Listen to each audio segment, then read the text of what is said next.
On November 3rd, 2023, the Pokémon Company released the trading card game expansion Paradox Rift. Coinciding with the set release, Andrew Mahone and others in charge of the Format Gym Leader Challenge banned the card Pokémon Research Lab. But why? What made this card so strong that it became just the 7th card to be banned from GLC? Let's talk about this ban. Before we go further, we have to talk about the card itself. Pokémon Research Lab is a stadium card. Once during each player's turn, that player may search their deck for up to 2 Pokémon that evolve from Unidentified Fossil, put those Pokémon onto their bench, and shuffle their deck. If a player searches their deck in this way, their turn ends.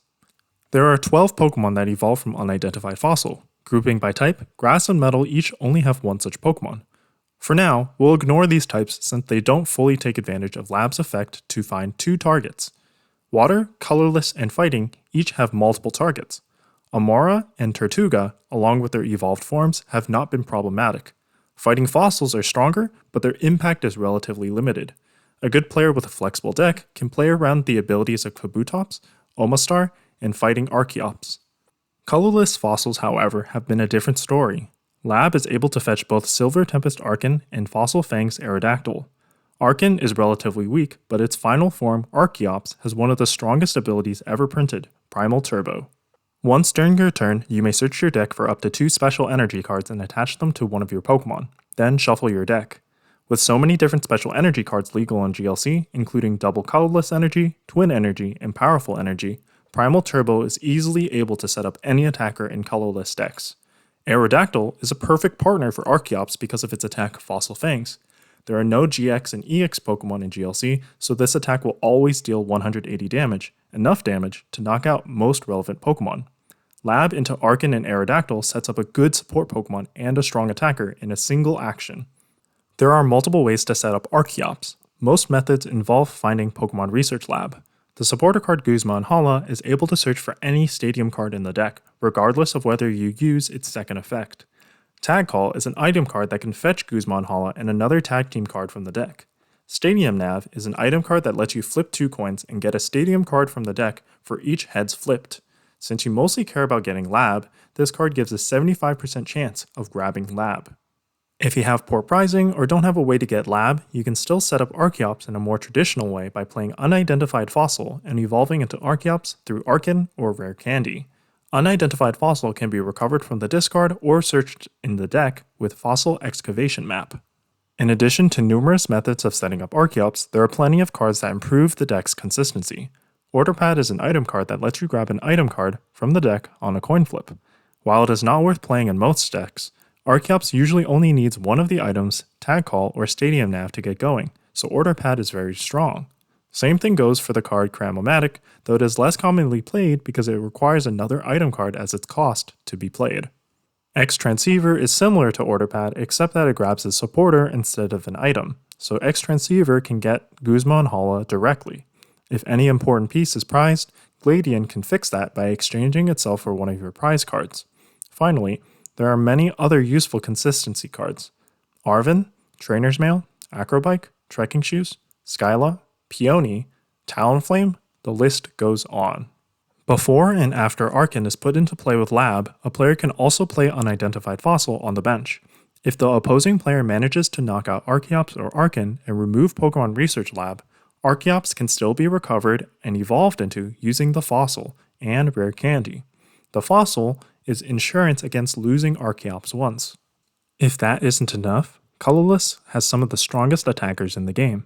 Unfaced Fat Snorlax can attack repeatedly with Therapeutic Energy. Deep Crush Lugia can deal 160 damage. Air/Tornadus can take advantage of the Flyanium Z Air/Tool card to deal massive damage and be invulnerable for a turn. And Sudden Transformation Ditto can copy the attack of one of your basic Pokémon in the discard pile. In short, getting Pokémon Research Lab into play is consistent, allowing you to set up Archon and Aerodactyl on the same turn, which in turn enables many strong colorless Pokémon. This combination is so strong that the competitive scene centered around this strategy, strategies that sidestepped it, and strategies that directly countered it. So why is this a problem? There have been many strong strategies, but none quite as strong as this one. Pokémon Research Lab is searchable on the first turn, going first or second, and allows 2 evolution Pokémon to enter play on the first turn. Using the card ends your turn, but the trade-off for setup is worth it. while most decks are still setting up, Lab players are ready to attack with any Pokemon powered up by Archeops. The counterplay and answers to Lab and Archeops are extremely limited. Chaotic Swell is a stadium that can stop Lab from staying in play, but most decks don't normally play it. Temple of Sinnoh is a stadium that cancels the unique effects of each special energy and can slow down colorless attackers. Wobbuffet is a psychic Pokemon that can stop opposing abilities from the first turn, including that of Archeops.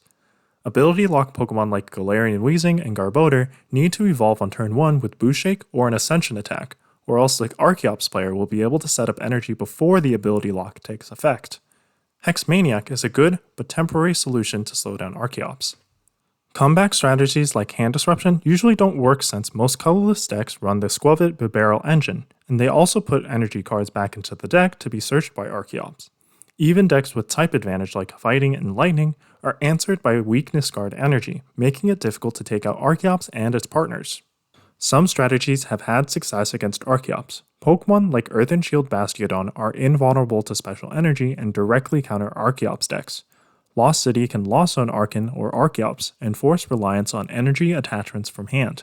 Water Spread decks can leverage Rapid Strike Starmie to take multiple knockouts simultaneously, or use Dynamic Wave Kyogre to eliminate Archeops early. That said, answers to fast Archeops are limited. So why ban Pokémon Research Lab now? Before Primal Turbo Archeops, Pokémon Research Lab appeared most commonly in fighting fossil decks, which were not overwhelming.